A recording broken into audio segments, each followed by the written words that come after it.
Hey, did you like E.T., but you thought to yourself, you know what? E.T. needed an obnoxious monster character. That was the only way that movie was going to work. Well, guess what? Someone made it. Congratulations. Little monsters. Little monsters. Halloween! It's upon us. It's real. Oh! That's why I did this. Halloween.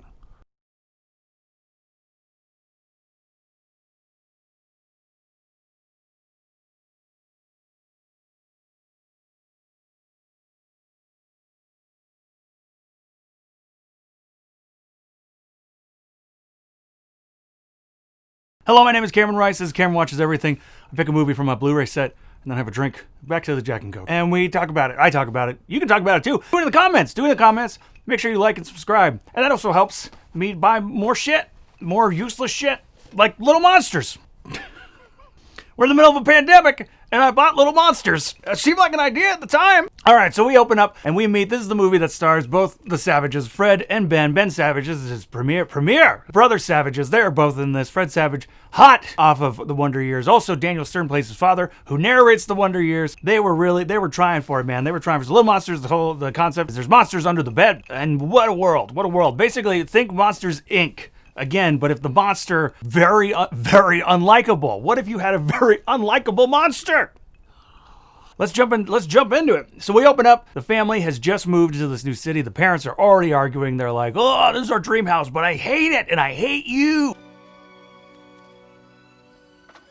Damn it, I hate this. You wanted a bigger house, a fixer-upper. I wanted something both of us could do together, and you're never here. You think I like commuting 2 hours to a job I hate? I thought things would be different here. I thought we'd spend time together. You're the one who stopped working. You think I like being a stranger to my kids? I don't know. Oh, come on, I'm not a monster, I'm a man. I'm not sure there's a big difference. And that's the current throughout the whole movie. That was a big thing, I think, in like 80s movies. It's 1989 this movie comes out. The big thing in 80s movies was like the divorcing parents. I don't know why, like something in Monster Squad, right? Monster Squad, the fact that the parents are divorced kind of adds like a nice little layer to the movie. In Little Monsters, it just, because it never solidifies into a thing, even outside of being in the background. So I'm getting ahead of myself. So we open up, we meet the parents, they're arguing, and then we meet Fred Savage, Ben Savage. Ben's the younger brother. He's sleeping. He goes, "Oh, monster in the bed!" At the same time that Fred Savage goes downstairs, makes a peanut butter and onion sandwich. He's quirky. He's a quirky kid. Quirky kid. Quirky kid's movie with a quirky kid. He likes peanut butter and onion sandwiches, which maybe they're good. I don't know. We could try it. We could try it sometime, but make it a Patreon goal. So Ben Savage wakes up. He's like, Mom, there's a monster. There's a monster under my bed. As the dad is like, well, there's no monster. It's just your gym socks or your underpants. Throws it at Ben Savage's face.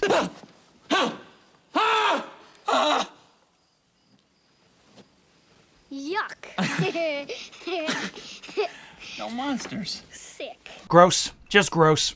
So we cut to the next morning. You know you ate a sandwich because you're the only one in this family who eats peanut butter and onion sandwiches, which that's good. I guess it's good. It's not a family tradition. They're like, well, you're grounded. You shouldn't have been out of bed. Suddenly, there's ice cream, falls out of the shelf, gets all over the dad, and he's like, ooh, ew, oogie. Fred Savage is like, I admit to the sandwich. I did not do this.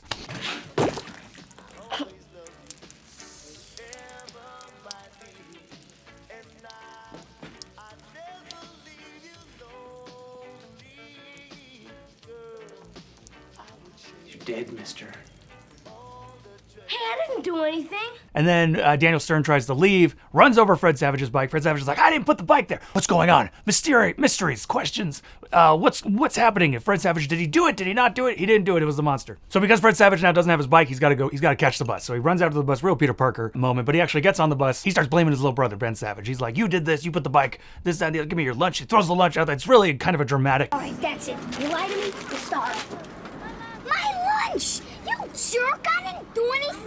So the lunch hits this bully character who's throughout the movie. Dog, who threw this lunch at me? And he's gonna pick on Ben Savage because his name is written on it. And then Fred Savage, I guess now feeling guilty or just being a good older brother. No way, bully dude. And they start arguing with each other on the bus. So then the bully later on in the school tries to like get Fred Savage to eat his shirt or his jacket. The principal comes out, and the principal grabs Fred Savage. There's a lot of like weird, interesting moments with like the way kids are grabbed or approached in this movie. We're gonna talk about it. He grabs Fred Savage by like by his cheeks, and he's like, "You're new here, aren't you?" And I'm like, "What an aggressive principal! Did this happen? Was this like a thing? Was this like like how our parents will talk about like, or like old stand-ups will talk about like, oh yeah, the neighbors used to be able to whoop the kids. Is that what this is? Is this like the neighbors used to whip the kids, but the neighbors is the school principal?" It seems so wrong. It seems so wrong. So Ben Savage is his friend is almost like his lawyer. He's like, oh, you gotta do this. They're walking to school. Yeah, you sleep in Eric's room, and he sleeps in your room. You just want my room. Nuh-uh. I want you to prove me wrong. I dare you to switch rooms. Double down. Relax, Toad. And they're like, hey, let's switch bedrooms, and you'll see there's a monster in my room. Fred Savage is like, okay, you're being a real wimp. I'll sleep in your room. Turns out, holy crap, turns out there's a monster. Shocks and awe. Okay, back. So there's a montage of Fred Savage like eating really quickly and then building a bike machine. And it's one of these, there's a lot of montages in this movie. And it's a moment where you kind of sit there and go, maybe not every movie needs a montage. Maybe not every movie deserves a montage. But this movie got a lot of montages in it. And this is one of them, of a kid eating quickly. Quirky movie, quirky kids movie. That's how they work. So we have now like Fred Savage starts hearing these noises. He thinks like, oh my God, there's a monster. So he sets a trap. He uses Doritos as a trap, which it works, so I guess it's not a bad trap, but as a screenwriter, you can come up with any trap. But he uses Doritos as a trap, and the monster comes out from under the bed. He tackles the kid. He just grabs his kid. And it's supposed to be like a moment of suspense where I guess you're supposed to think like, oh my God, is he going to like ace this kid? Is he going to kill the kid? The dad comes in, turns the lights on. The monster turns into clothes. The first part of the monster mythology, the minute light hits them, they turn into clothes. And we learn that through what I can only describe as a scene where in a kid's movie, what is supposed to be the fun, lovable, quirky character that our heart goes out to begs for his life as he melts. I have to get under the bed before the sun totally rises. No way. You wrecked my bike. You've been pulling stuff, trying to get me in trouble.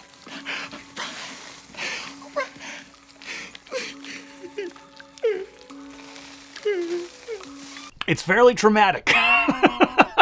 It's fairly traumatic. And this is the thing too, is like we don't really get like, there's no real escalation. Like, you would normally think like in a movie like this, like Fred Savage's character's like, I don't believe there's monsters. And maybe he thinks there's something's going on. Second time though, there's a monster. Third time is when he sets the trap. What happens the first time is like, he sleeps in his brother's room. The remote control flies out from under the bed and he immediately starts making a trap. Like it is like boom, boom, like right away. It's wild. This is also, by the way, of the 4 movies I did, this is the longest movie. This feels like it should be a tight 85-minute kid movie. Like that, a lot of 80s movies were pretty tight, 80, 90 minutes. This was the longest one of the 4. So the dad comes in and he's like, what's with all the Doritos? You're in trouble. What are you doing, Brian? What the hell is going on? Look at this mess. What the hell am I stepping in? Doritos? Jesus. I'll clean them up. You're damn right you will. Get back in that bed, mister. And you know what? I'll tell you what. I'm on Team Dad on this one. Because I'll tell you what. If I had a kid, I don't have a kid. But if I had a kid and I came into the room and I'm stepping on Doritos, I'm trying to go to bed. I'm arguing with my wife. We're fighting all the time. And I'm hearing noises from my kid's room. I open the door and the floor is just covered in Doritos and I'm stepping in it. I too would be, so mad. So mad. So this is where we actually kind of get to meet Maurice, played by Howie Mandel, the main monster, the titular little monster, I suppose, in this case. He is the monster that we spend most of the movie with. And he is like a manic child that doesn't stop talking. Good idea. You know what? You scream, your dad's gonna come in here with a 12-gauge shotgun, blow your head off. Actually, I'll scream. Great. Actually, Dad's gonna come in here and find Dorito puke all over the floor. What's he gonna say, huh? Wow! Baseball cards. I love baseball cards. Got 'em, need 'em, got 'em, need 'em, got 'em, need 'em, got 'em, get 'em, got 'em. This movie's actually, it came out the same year, so there wasn't a copy thing. But if you've ever seen this movie, a lot of people do compare the character to kind of like a Beetlejuice type. And he does actually have like a lot of the same, like, kind of mannerisms, right? This is the difference. In the movie Beetlejuice, if you go rewatch it, Beetlejuice is treated by everybody in that movie like he's an obnoxious asshole that nobody likes and nobody really wants to have around. We like him as the audience, but everybody else in the movie appropriately acts like this dude sucks. This movie, everyone treats Maurice like he is a lovable goof, and we just cannot get enough of his crazy mile-a-minute antics. He's just the entire movie, even when he's dying. The entire movie is just a mile a minute. That's the difference. So we now go down to the underground. Maurice is like, you gotta come with me, Fred Savage. You gotta come, Brian. You gotta come down with me. Come down to the underworld. You gotta discover all. It's a magical place. Kids can do whatever they want. No one's telling them when to go to bed. Which again, kids movie, kids logic. That's fine. I'm fine with that. Like no kid is, until blank check. I don't know if kids were like money. That's what they wanted in life. Go down to the underworld, and hey man, your budget is what it is. But the kids the underworld, the dream underworld, is a bunch of wooden pallets. Take a gander ride. Ain't it amazing?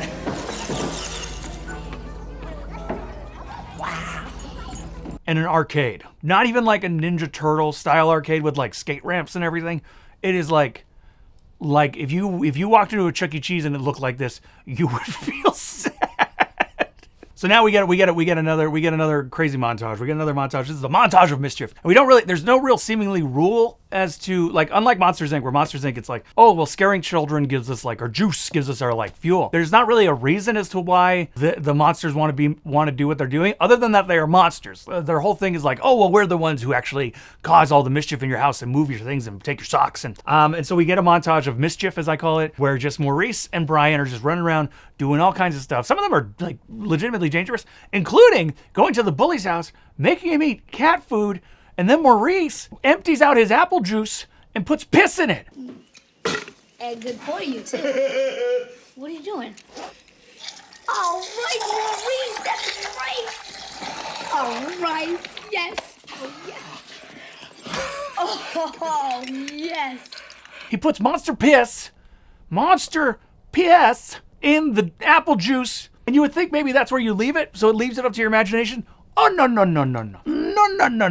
We then cut to a scene where the bully drinks the piss, and he says, it's piss!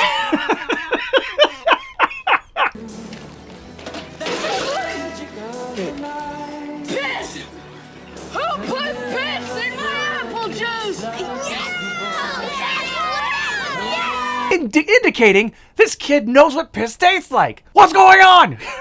And also in the montage of mischief, we then get to see where like Maurice and like Brian just hover over a kid. Again, these weird scenes. Maurice pulls down Brian's pants at one point to show his boxers off to like a girl monster. I don't understand. There's so many things in this movie where you're just like, who is this for? Again, I saw it as a kid. That stuff didn't stand out to me. So it's not necessarily like this is inappropriate. It's just so bizarre. It's such a weird thing. So now we meet the movie's villain. Snick and I believe Boy or Boyd. Couldn't remember. It's either Boy or Boyd. And they are hinted at. Boyd is often hinted at. Snick is a character that comes up, big drooly monster who's like a mafioso type. He's like, oh, Boyd's gonna get what Boyd wants, and he's grabbing monsters and all this other stuff. Did you, Arnold? Well, you didn't try hard enough. My knees, they hurt. Oh, your knees hurt? That's not all that's gonna hurt, Arnold. You know why? Because I'm gonna take my big thumb and jam it in your eye! By the way, this is an hour into the movie. I checked the runtime. An hour. We don't meet the main villains for an hour! So that's when that happens. We meet the main villains an hour into an hour and 40-minute movie. Which I guess is good. It gives the movie a thrust. The movie at this point really didn't have a thrust. It was like, are the monsters real? Yes, they are. Let's just go do stuff. And then they just go do stuff. And I'm not against a hangout movie where characters just do things. Not everything needs to be Save the Cat. But in a kid's movie that's supposed to have like an adventure feel to it and be like, live the adventure. You kind of want a little bit. Like there's not really like a thing that's kind of keeping the story going until like a villain comes in. And again, an hour into it. Brian, he has these conflicted feelings because Maurice ate the girl that Brian's like's homework and she got in trouble. And Brian's like, what are you doing, Maurice? And so he's like, I don't want to hang out with you anymore. So Brian goes home and his dad is like, hey bud, do you mind coming downstairs? And me and your mom got to talk to you. We want to ride? He's going to give like Brian a horsey ride and then be like, by the way, we're getting divorced. Dad, what is it?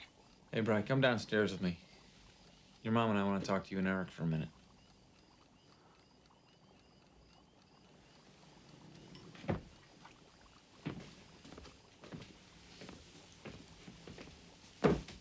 You want to ride? Sure, Daddy. Again, weird scene. Weird. Like, look, I'm not a parent. I don't know. But if I was going to tell my kids something serious, I don't know if I'd be like, you want a horsey ride right beforehand. Maybe I would. Maybe that's the end goal now. So now Brian's like, oh my God, my parents are going to get divorced. Maurice comes and he's like, hey man, just come, let's do some stuff, man. They take Brian out and they're like, let's go scare something. And they take him to like a baby. And like, Brian is rightfully like disgusted by this. But Maurice and the other monsters are like, this is what we do. And so Brian's like trying to turn on a light so that they would turn into clothes. And he runs over, opens the door, light comes in, but then Brian's arm disappears. Brian's becoming a monster. So now we have like a third thrust of this movie, supposedly along with the villain. Don't worry, because Maurice lets Brian know that's not a big deal. And he's not wrong. So it's not really a thing. There's not like there's a ticking clock element. There's not like a moment of like, oh, if Brian keeps going back down there, he's going to turn more and more into a monster. He's got, And then there's a little bit of that. But then what ends up happening is, so Brian's like, oh, I can't go down there anymore. I'll turn into a monster. The monsters, not Maurice, but the villains, Snick and Boyd, kidnap Ben Savage and take him down to the underworld. Oh my God, no. So Fred Savage is like, I gotta go save my brother. And he gathers up his friends and he goes down and like, again, at this point, the only two of the monsters have been like bad, which are Snick and Boyd. Yes, the other monsters scared the babies and Maurice made the guy drink piss. But outside, but they have not like been cruel. These three kids come down there and just start terrorizing the monsters. They just start, and again, to be clear, light and flashlight eventually kills these monsters. These three kids just go in and like, poof, poof, poof, just start flashlighting every monster they see. These monsters are screaming.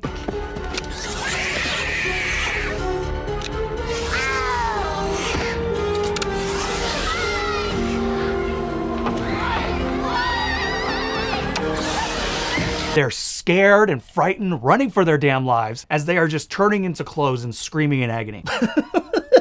And that's where we meet Boyd, who is wearing a disguise as a boy, as a little boy, like he's wearing skin. Brian, why such cruelty?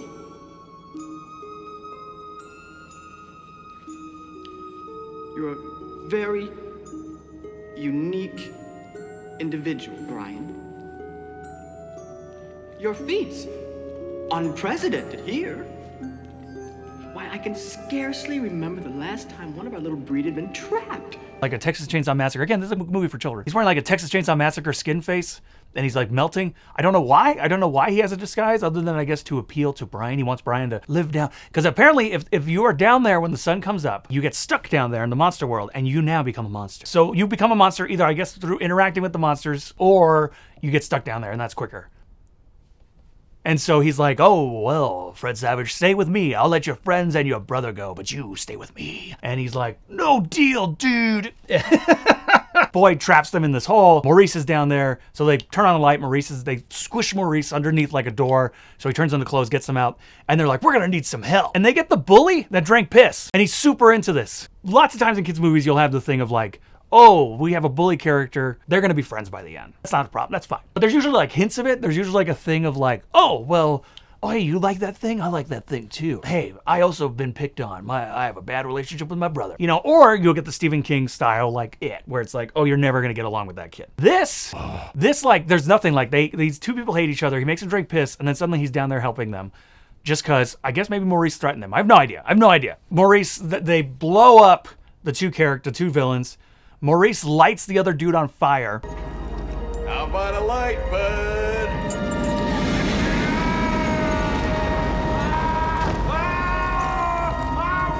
And then there's a montage of them running across the country because they are running across the monster world to try to get to the other side of the country.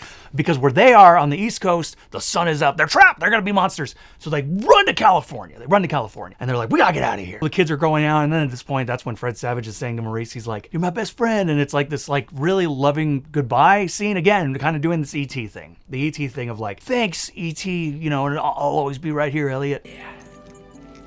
Well, I guess that's what it's all about, huh? Yeah. I guess. You know what? He was the best friend I've ever had.